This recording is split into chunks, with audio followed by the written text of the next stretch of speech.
Hello, hello, hello, and welcome to yet another episode of the Conversation Capital. It is the Get Ready With Me, and we're getting ready for a few guests. And today we're doing things a little bit differently because we realize that we're so many questions to get through on social media. First of all, thank you so much for the reception that we're getting. TikTok, we love you guys because you guys love us so much. We love you guys too, and we're just really grateful for the reception that we've been getting and the engagement that we've been getting. The team overall, we just feel so overwhelmed. And so we've decided, we want to get to a place where we're trying to get through some of your questions and we're engaging. There was a comment that specifically got me thinking like, and then I started indulging in it with one of my cousins, and then I realized that we should actually get into the comments as conversations in themselves, because you have things to ask, and so that's what we're going to do. So we received an interesting comment. Of course, many of them are quite interesting, but Ridiculous says, appreciate how you graciously addressed Thabo Spanner. Okay. My take is women are not too empowered. They have a higher likelihood of being responsible as they are held more accountable because of gender inequality that doesn't accommodate they being reckless. I'm going to stop there with that comment because I think there's a lot to say there. And it's true. Hey, even younger girls, you are held to a higher standard.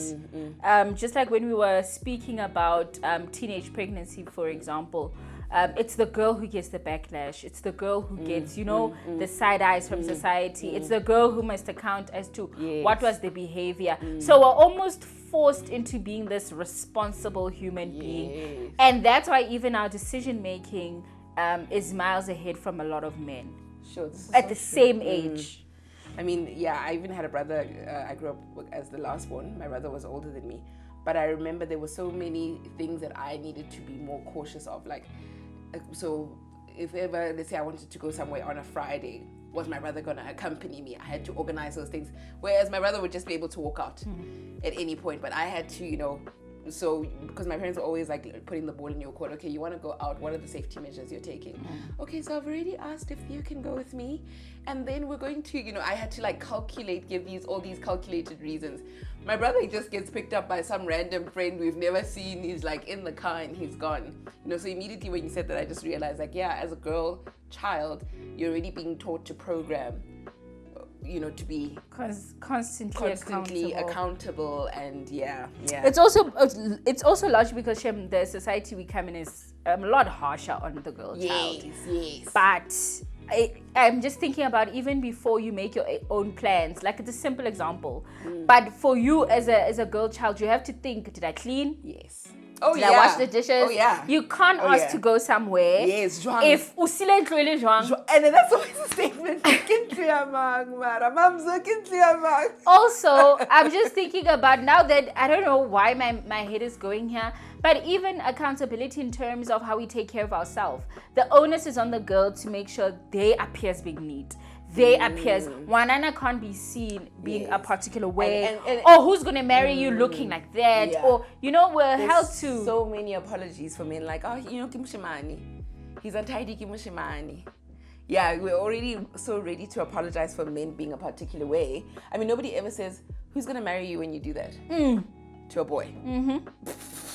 I remember I was in high school. I was wearing white high-waist pants with a crop top. And then after like a lot of fun, I had some stain on myself, just from alcohol or something. I can't remember.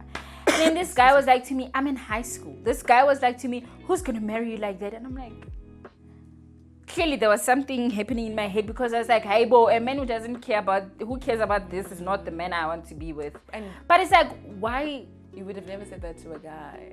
You would have never said that. And I'm in high school. I'm a kid. I could. But I remember that, like you're saying, because of the society you grew up in, I remember for the longest time I thought it was so unfair, like the initial example that I made, that like when it's my turn to go somewhere, there's so many barriers that I need to jump over before, But I can tell you that I remember in varsity, I really liberated my mom from it, because I realized that she lives in a society where she needs to take care of me. Yes. And she needs to make sure that if she's not around, I can do the bare minimum of taking care of myself.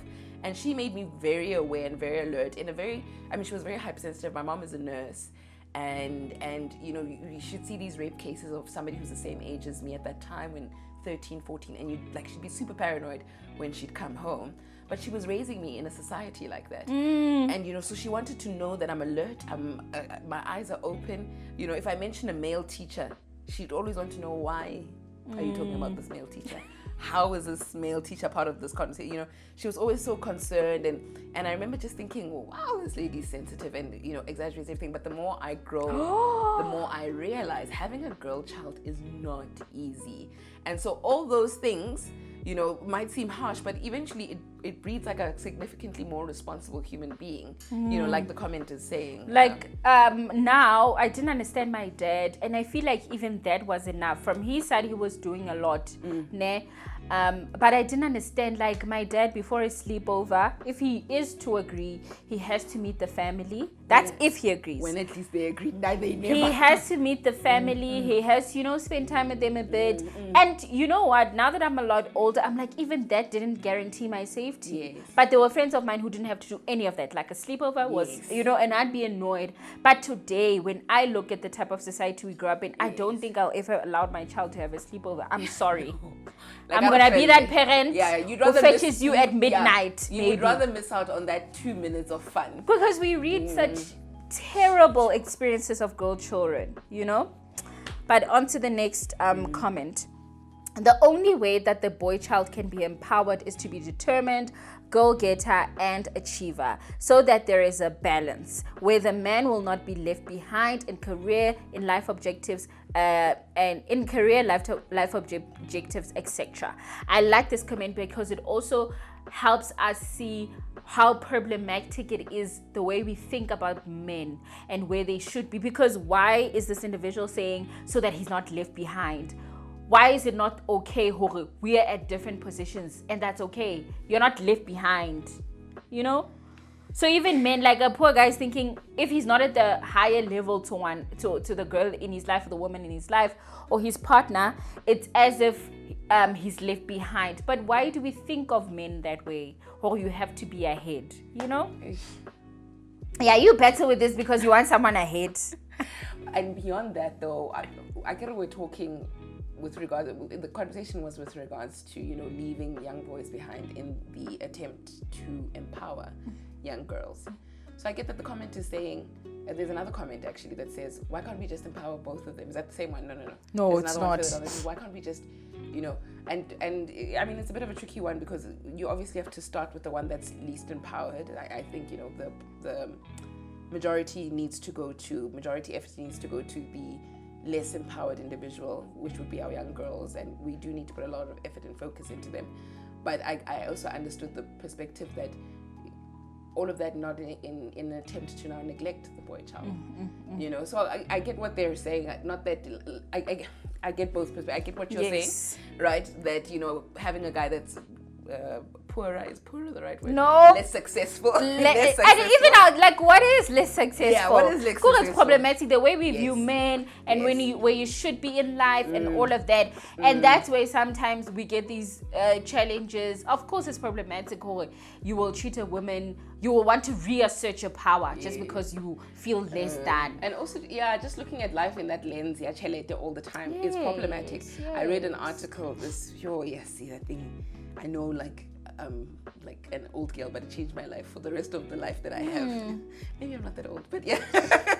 The article, I think it's the Minimalist, something like that, the Minimalist. Yes. And I posted snippets of it on my WhatsApp set. I don't know if you saw it, but it basically speaks of that. This guy speaks of, the standards we've created of what is successful and what is right. And he's like, when you live within those confines, you close the room for you to discover something else. Yes. And to know something else and to do something different to your peers. Because what happens is you start wanting the same cars, you start wanting the same things. And then who invents something different? Who establishes something different? Something against the grain of the norm? What does it look like to...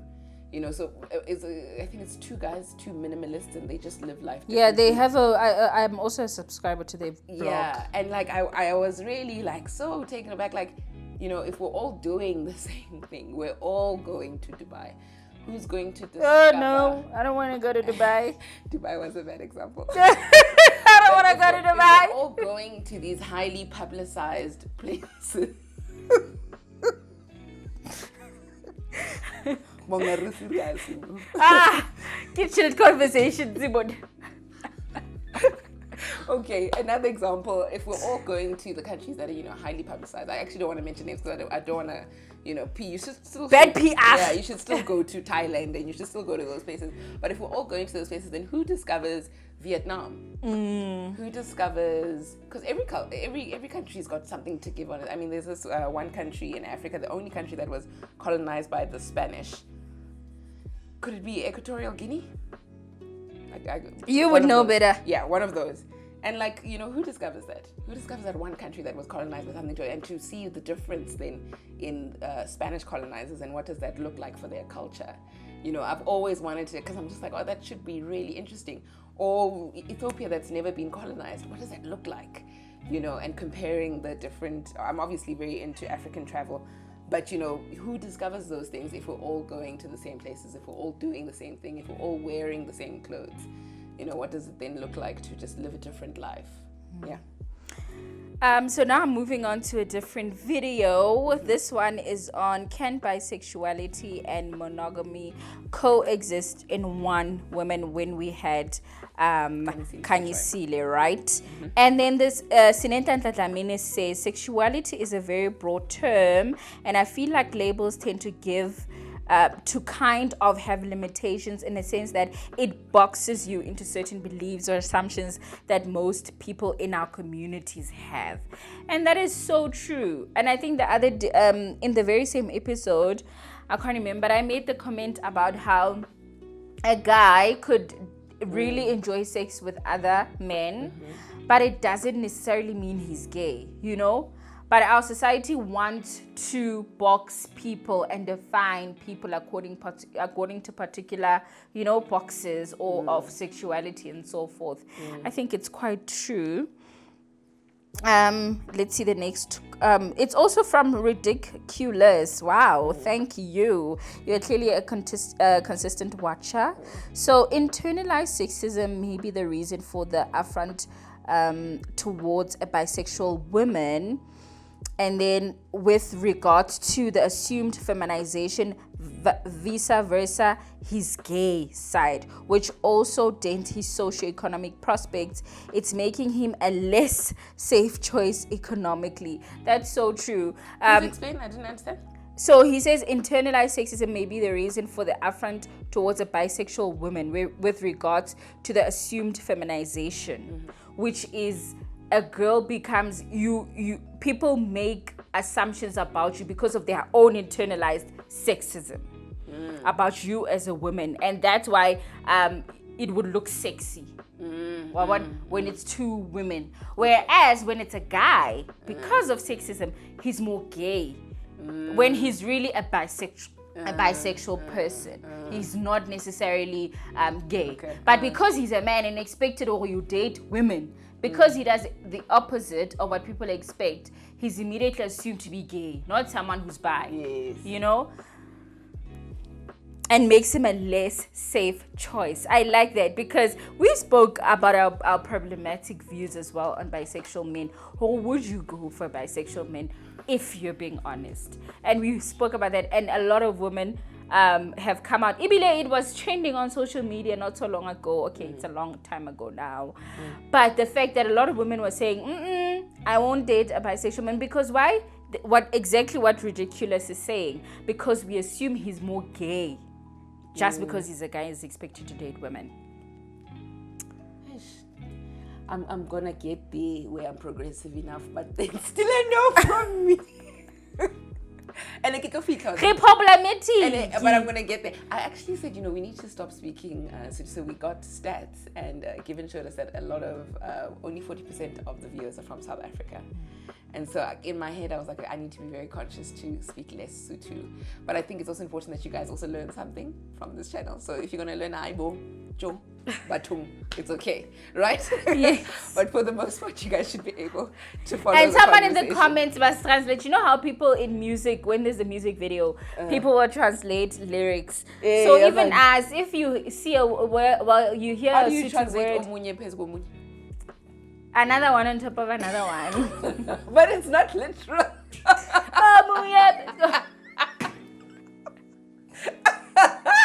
Okay, yeah. Next question. Okay, so the other video that we're going to is, are you committed to God or to your church leaders? And this is where our boss was part of the conversation.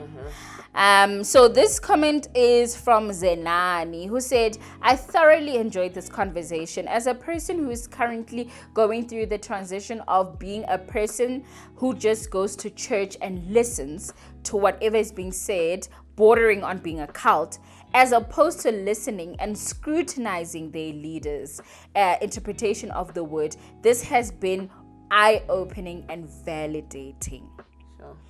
The other comment is from Botha, who says, brilliant conversation, guys. Very important in this cultish day and age. Thanks for bringing giving in front of the camera. Whoop, whoop, whoop. There was a third comment there. You know, there was another, what? There was a third comment on that one. There's quite a few now. Oh, so is it? Yeah. There was one specifically that I was hoping you'd read. Anyway, I've forgotten what exactly. Anyway. But a few of the comments from the different videos say our videos are too short. Imagine. Our videos are too short, guys. I've also been getting it, and especially that via like WhatsApp and DMs. Like, guys, too short. But what does that look like? I mean, our shoot days are already so long. We try to do 4 episodes in one day. So what would that look like if we had them run up to an hour? But maybe we can start looking at part 2s. Yes, I think part 2s. Yeah, we can start looking at part 2s for you guys, because I think for some of the conversations, yeah, that people some of the really conversations enjoy. definitely do need part 2s and just different perspectives. Somebody asked to be in a part 2. There's a comment there. Somebody says, hey, can I please be part of part 2? Or I'd be itching to be part of part 2 of this conversation. I think someone was type as well. I don't memorize where all the comments come from. Of course. But yeah, and then I realized that, maybe, somehow we can just bring people. It's a bit of a difficult one because the studio is also my house.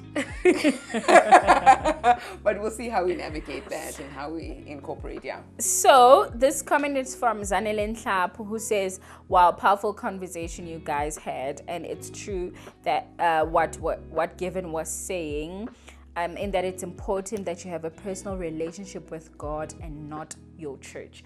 And it's so true. It's so true. My perspective changed hugely when I focused more on my relationship with God.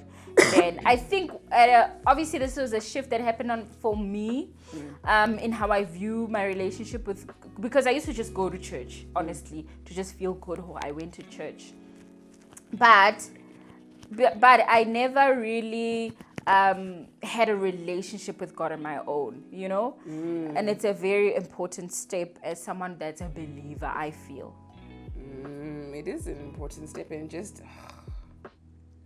in my head I just thought of so many arguments. There's somebody listening there who's like, God doesn't exist. So as like you said though, at the end, as a believer, somebody who does believe and practice some kind of faith, it is important that you just establish your own, and this is my experience, that God talks to us actually in different ways, each one of us. Exactly. It's a tailored experience, and I believe that God knows. Like somebody said something the other day, this and this happened, and I knew it was God, and I couldn't deny her feelings, and because I knew that if you think it's God, and if you that's your thing. I know that there's somebody very close to me who's just got a sacred thing with Coca-Cola trucks. And so every time a Coca-Cola truck passes, it's a long story, but there was a time when he was fasting, or I've forgotten how the story goes. But it has a message. It has a very deep message for him. It was very significant at a specific time.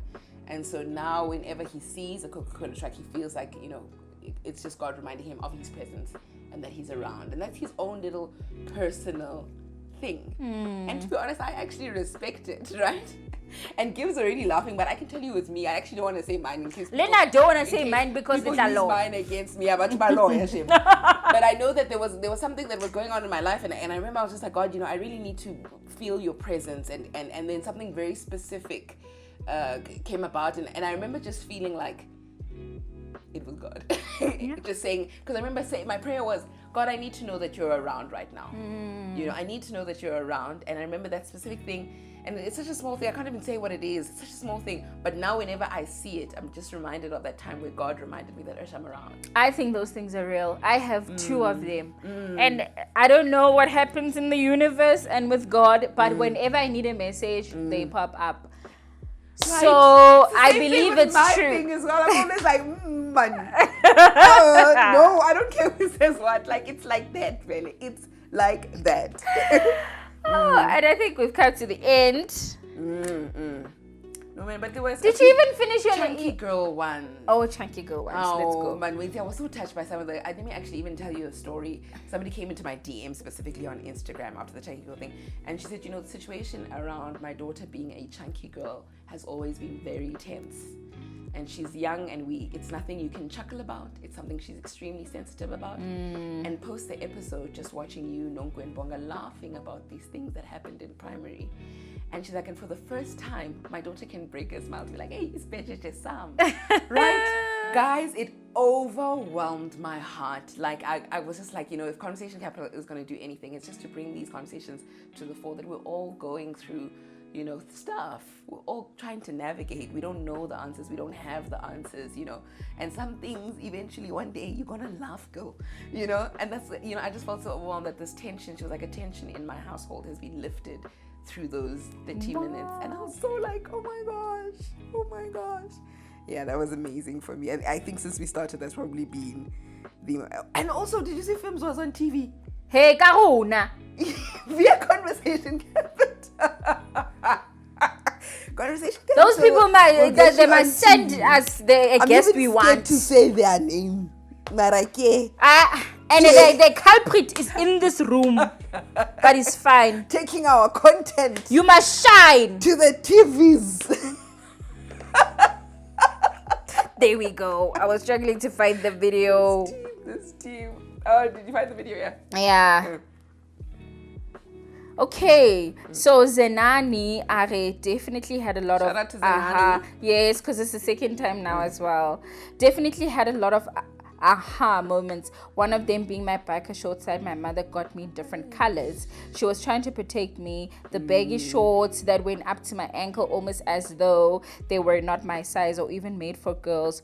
All of that was to protect me. Thinking back and listening to you ladies has me feeling validated. Like, how did we all go through the same experiences? Oh, that's the crazy part. It's like we're one person, and that's generally the experience for a lot of black women, hey? It's like we navigate the world as one thing. I remember my mom also never wanted me in like mini skirts, and you remember back then it was the Spice Girl, the Macarena, those high heel shoes. And she just felt like, she never said it, but I think now looking back, she was just trying to protect me from looking too old, too young. Yes. And of course you'll attract. Yes. Yeah. But also in the same breath, we can't take away from a sicko is just a sicko. Yes. A sicko is just a sicko. And maybe I shouldn't say that. A sickly person. No. I don't know how to person. say it in a decent way. No, there's no decent way. Because a sicko is a apparently, sicko. like being a pedophile is like a sickness, right? And we, yeah, so you are sick. A sicko is a sick. Because there was this other post where this little girl posts matching outfits with her kid. And I remember that little girl, yes, the chubby one. Yes. And then a guy comments to say 15 years in prison doesn't look so bad. Yeah, I remember that. It's disgusting. And the fact that my he camera feels... guy is shocked. It's disgusting. It's absolutely And the fact that he feels he can say that. Yes, it's absolutely no repercussions. ridiculous. And you know what? He's not wrong, because there's very little... Our country is trying, but there's very little repercussions. Like, people kill and they get 15 years, 10 years. And you don't even have a guarantee how they'll finish that sentence. Yeah, and my thing, for you to be able to post that, even if you're joking, it's disgusting. Yes. The fact that it came into your head, it's absolutely disgusting. And post it. What are you saying? What are you saying? What is that? No, it was a lot. It was a lot. Anyway. And then Z says, nodding my head and screaming because it feels good having others validate how I felt and experienced for so many years. And being the only plus size person in my family has often felt isolating and just exhausting. And I like how a lot of people felt validated. I was actually reading and I posted it on my WhatsApp if you saw it, about how we're forced as kids to finish our food You know, whereas it's a person saying, I'm full, I want to stop here. And then I was saying to one of my mentors, she's a very skinny, like she doesn't like food, and you know, she has that relationship with food. And she says people force her to eat. And I was like, imagine if you were on the plus size and people saw your plate, they'd actually be telling you to slow down. But now they're telling you to eat, you know? But if it was the opposite, not listen to your body. Yes, and not listen to your body. If it was the opposite, so now when I'm chubby, I'm not allowed to listen to my body that I want food, I want more. Bonga. So you must just eat. Because I'm an adult. Now when I look at my plate, I know my plate, right? I'm okay, Batung. There's no need to tell me. Yeah, I agree with the part of people telling you. You know? But I don't agree with the part you should also tell yourself. What? This is too much. No, obviously, you know, your tummy knows how much it can take in. Your tummy knows how much it can take in. So what's on my plate is for me. Guys, we do need to round off. Thank you so much for getting ready with me. All the comments that we're reading are from our previous videos, so please make sure that you check out our previous videos. We've got an array of really interesting topics: chunky girl, cohabiting with someone, and continue to leave comments. They will try to address them all. If we don't get there, at the very least, you know, people will engage with you there. Once again, I said it at the beginning, I'm going to say it again: TikTok, you're absolutely amazing. I was so amazed at the love on TikTok. Like, it's just like, wow, absolutely amazing. So join us for our very next episode.